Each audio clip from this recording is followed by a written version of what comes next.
je répète, je suis pas quelqu'un habitué à du tout. Je crois que je pensais pas dans ma vie devoir me mettre debout sur une chaise réellement et parler aux gens dans la rue, c'est pas mon métier. Bravo.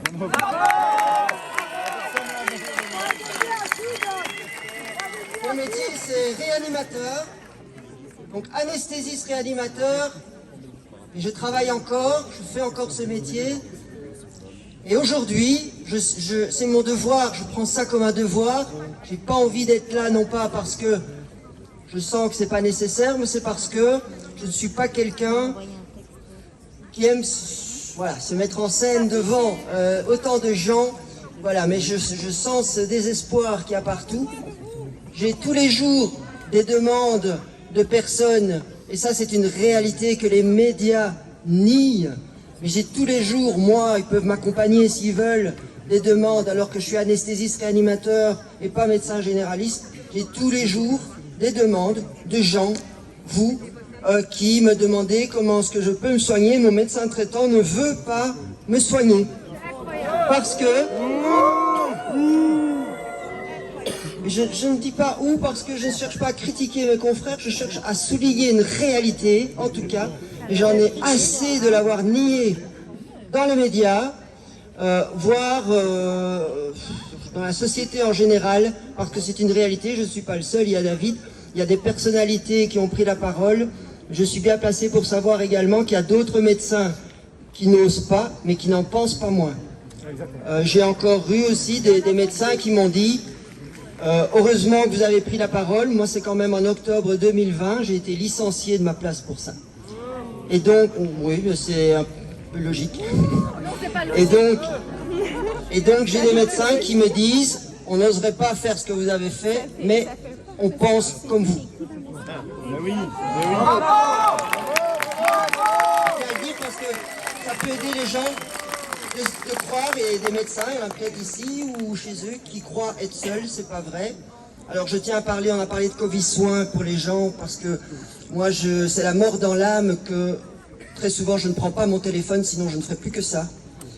Je ne peux pas tout le temps passer ma vie au téléphone pour répondre aux gens, mais je sais que c'est des demandes de soins, des gens désespérés, sont vraiment ou malades, ou ils ont peur de tomber malades, parce qu'à l'hôpital, c'est triste, c'est quelque chose que je ne m'explique pas aujourd'hui, dans un hôpital, de s'entendre dire si vous êtes vacciné, si vous n'êtes pas vacciné, enfin, on va dire injecté, parce que, attention au mot qu'on utilise, si vous n'êtes pas injecté, eh bien vous n'avez pas droit à aller aux soins intensifs.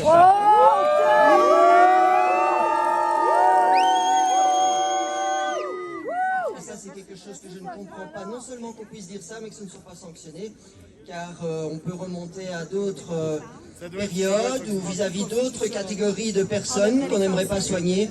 Si on avait dit ça il y a encore 1 an et demi ou 2 ans, je pense que la personne qui dit ça aurait été licenciée. Exactement. Voilà, non, c'est des gens comme moi. On a licencié pour avoir simplement souligné certains aspects critiquables de cette crise. Je disais juste que si les soins intensifs, j'ai 17 ans de soins intensifs, donc quand je parle des soins intensifs, je sais ce que je dis, et je disais que si les soins intensifs sont saturés, on ne peut pas mettre ça que sur une nouvelle maladie, car il y a effectivement une nouvelle maladie, mais il y a d'autres raisons pour lesquelles les soins intensifs étaient saturés. Et j'ai également critiqué le test PCR à l'époque, c'était quand même en octobre 2020, maintenant tout le monde sait, je crois, c'est même avoué par l'Organisation mondiale de la santé, hein. C'est quelque chose d'officiel, le test PCR est tout à fait pas fiable, n'est pas fiable du tout. Moi j'ai dit ça en octobre 2020, avec le fait de critiquer la gestion de la crise au niveau des soins intensifs, ça m'a valu ma place, voilà. Voilà, je vais arrêter, mais en même temps, je voudrais juste terminer là-dessus. Courage, n'oubliez pas pourquoi vous êtes ici, en plus c'est très symbolique, on est devant une entreprise qui symbolise qui est derrière. Donc, je crois qu'il faut faire attention à ce qu'on dit, parce qu'ils ont l'art de retourner les choses, ils ont l'art de retourner le fait que c'est nous qui les menacerions, ce qui est le monde à l'envers, hein, enfin voilà. Mais en tout cas, moi je terminerai sur ce message clair, c'est qu'il y a des traitements On n'est pas assez de médecins pour vous les proposer, ça j'en suis désolé.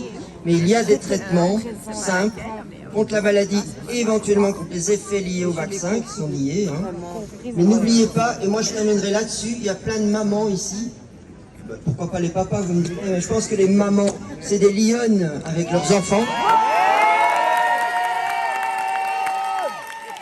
Et franchement, toutes ces mamans doivent nous donner du courage. Exactement. Ça, là-dessus, ne négociez pas. Non. Ne laissez pas toucher à vos enfants.